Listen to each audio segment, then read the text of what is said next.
Sementara itu lebih dari 10 hektar areal hutan yang berada di kawasan Gunung Guntur, Kabupaten Garut, Jawa Barat, Sabtu malam kembali terbakar. Kebakaran juga melanda kawasan hutan di lereng Gunung Sindoro, Kabupaten Temanggung, Jawa Tengah. Baru beberapa waktu lalu, kawasan hutan di Gunung Guntur, Kabupaten Garut, Jawa Barat terbakar. Sabtu malam, kawasan ini kembali hangus dilalap si jago merah. Kali ini kobaran api terjadi di kawasan Pasir Ayakan, Desa Sukaraja, Kecamatan Banyuresmi, Garut.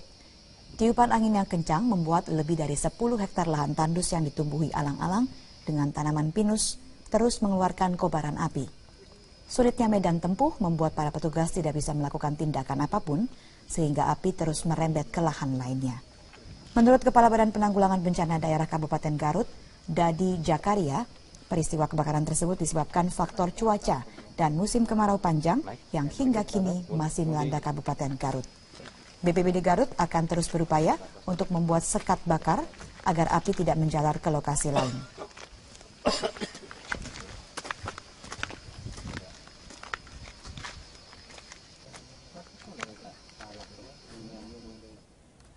Sementara kebakaran yang melanda kawasan hutan di lereng Gunung Sindoro, Kabupaten Temanggung, Jawa Tengah, belum ada upaya pemadaman.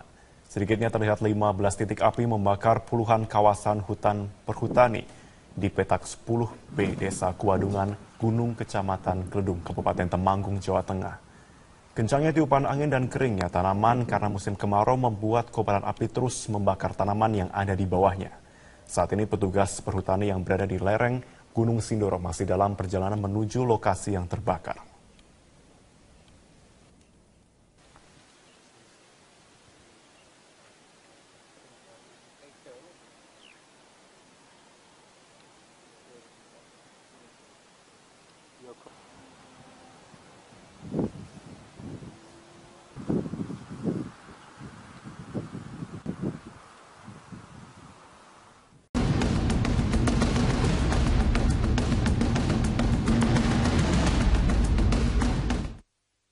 Darurat kekerasan anak masih menjadi topik lansol kita siang ini dan kita sudah bersama dengan Pak Heru yang ada di Rawamangun yang akan mengemukakan pendapatnya atau mungkin bertanya. Selamat siang Pak Heru.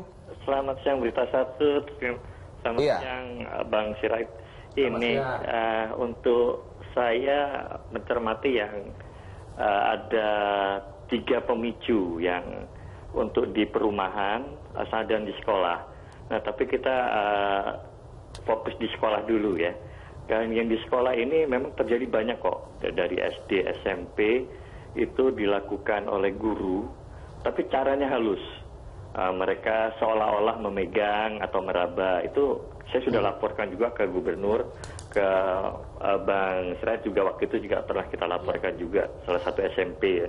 Iya Pak Heru, kalau bisa tahu realnya di SMP mana Pak? Untuk yang di SMA 22 waktu itu Bang Sirait dengan kita sudah selesai ya sampai terjadi tersangkanya sudah di penjara. Itu 2014 atau 2013 Bang Sirait kalau masih ingat ya. Kemudian yang di SMP ini SMP 19 kita sudah melaporkan ke gubernur, tetapi sampai saat ini belum ada follow up dari Kobro Aho ini. Nah yang di SD itu kekerasan mulai tarik jambang, jewer, dan cubit sampai biru itu di beberapa SD negeri. Nah itu juga sudah kita laporkan. Nah pemicunya gini, kalau kita melihat dari di SMP kan ada guru BK. Nah permasalahannya itu tadi. Pemprov itu hanya sekedar ada guru BK, tetapi dia tidak mempersiapkan standar BK itu apa sih? Karena BK itulah guru biasa yang kemudian diangkat, gitu, ditunjuk. Baik, Mas Heru, kami sudah menangkap maksud Anda dan kita akan membahasnya bersama narasumber di sini. Pak Aris, tadi dikatakan bahwa seakan pemerintah provinsi itu hanya menyiapkan guru BK tetapi tidak tahu inti dari apa yang harus ditangani oleh guru BK. Kemudian kekerasan terhadap anak di sekolah semakin banyak terjadi.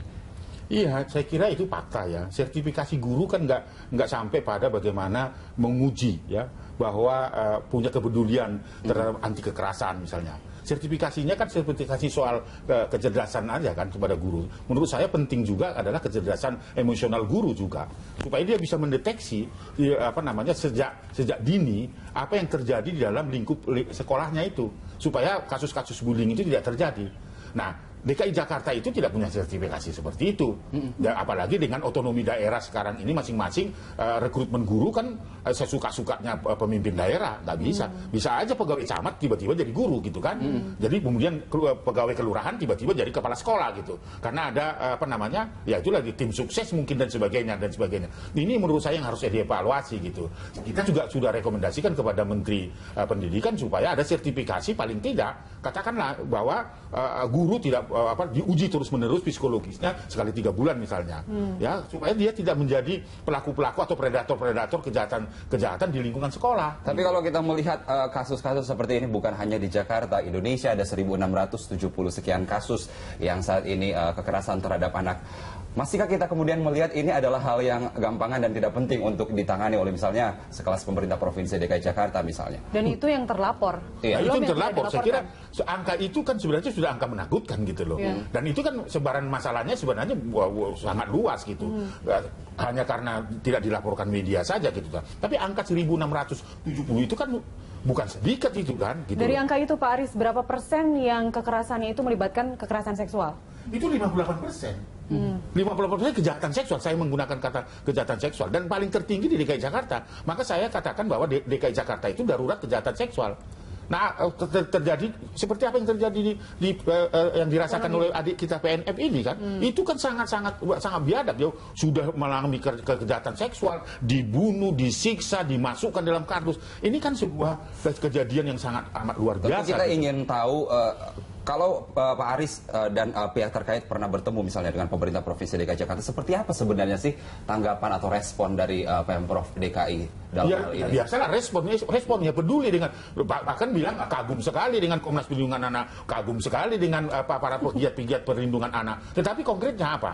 Kita bisa, ini tantangan loh. DKI Jakarta baru tanggal 23 Juli bersamaan dengan Hari Anak Nasional, Bapak Presiden Republik Indonesia yang terhormat itu sudah menetapkan DKI Jakarta itu ramah anak, memberikan penghargaan itu.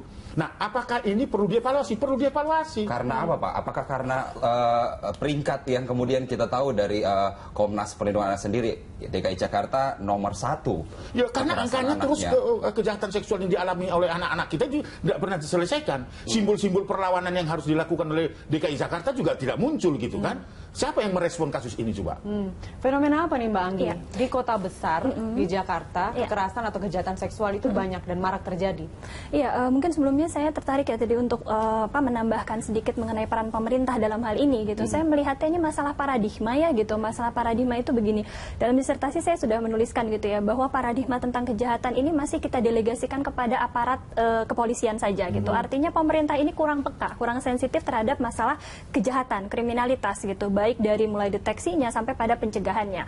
Padahal kalau misalkan kita mengacu pada agen-agen yang ada di luar negeri begitu ya, ini sudah sesuatu yang sangat integratif begitu. Artinya pemerintah sudah take control ya, dia mengambil alih peran-peran Kementerian Sosial gitu ya. Betul, diambil oleh Kementerian Sosial, bahkan kita punya Kementerian PPA begitu ya, Pemberdayaan Perempuan dan Anak begitu, dan dan lain sebagainya yang memang punya peran gitu dalam mengawasi anak. Berarti Anda setuju dengan pernyataan Pak Aris tadi bahwa simbol-simbol negara yang justru bekerja keras untuk perlindungan anak itu sendiri kemudian diam dan bungkam setelah adanya kekerasan terhadap anak seperti ini? Sesuai dengan tadi ya uji ilmiah yang saya lakukan itu memang belum ada begitu, peran-peran itu belum terlihat begitu. Jadi masih hanya didelegasikan pada pihak kepolisian, padahal negara punya tanggung jawab yang luar biasa besar begitu. Makanya saran saya adalah begini, ayo kita lihat masalah ini bukan masalah kejahatan tapi masalah sosial juga begitu. Nah, artinya apa? Sehingga perubahannya itu bisa lebih komprehensif. Tidak hanya memikirkan bagaimana menangkap pelaku dan sebagainya. Padahal tadi kita sudah bilang ya, barriernya, hambatannya itu banyak gitu untuk menangkap pelaku.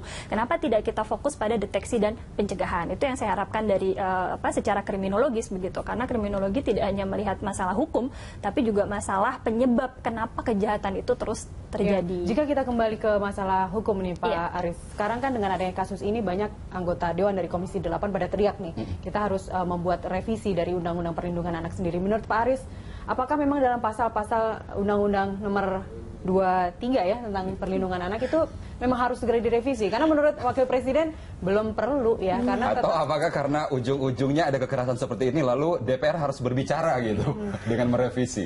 Ya, saya tersenyum melihat itu gitu kan. Penegakan hukum, undang-undang itu belum dijalankan dengan baik. Isi undang-undang itu cukup baik ya, cukup baik. Kalau kita runtut ya, salah satu misalnya saya ingin saya sampaikan kepada publik, pasal 77. Setiap orang itu punya tanggung jawab untuk melindungi anak.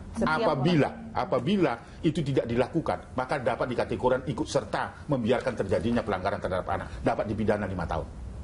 Jadi kalau saya membiarkan tetangga saya mukulin anak, tidak melaporkan, saya harus dipidana. Bisa nggak ditegakkan itu? Ini kan bunyi undang-undang yang sangat luar biasa ini. Kalau kita mau bicara tentang efek jerah, bagaimana seorang Aris Merdeka melihat anak dipukulin lalu tersenyum-tersenyum dan tidak melakukan apa-apa. Di undang-undang itu, saya harus melakukan itu, menyelamatkan itu.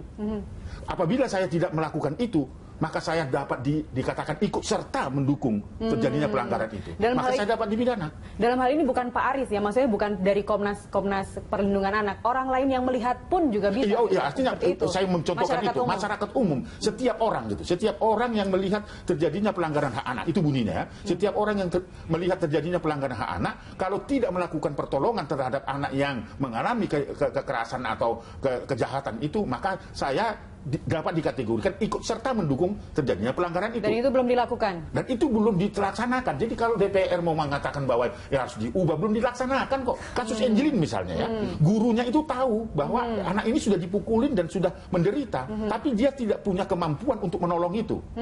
Ketika tetangga mendengar jeritan-jeritan Angelin di lingkungannya, dia tidak mampu melakukan intervensi terhadap itu. Dan seharusnya dalam undang-undang itu dimungkinkan ya untuk dijerat dalam bukan tidak dimungkinkan, memang dia harus dimungkinkan, dan itu apabila kita membiarkan kita ikut serta. Nah, itu yang mau saya katakan. Jadi tidak perlulah Komisi 8 harus mengubah ini, melaksanakan ini saja. Kita laksanakan dulu undang-undang yang sebelumnya belum dilaksanakan. Belum dilaksanakan dengan baik. Kita lanjutkan Pak Aris, Mbak Anggi, mengenai efek jerah ke depannya seperti apa terhadap para pelaku kekerasan ini. Kita kembali sesaat lagi, tetaplah bersama kami.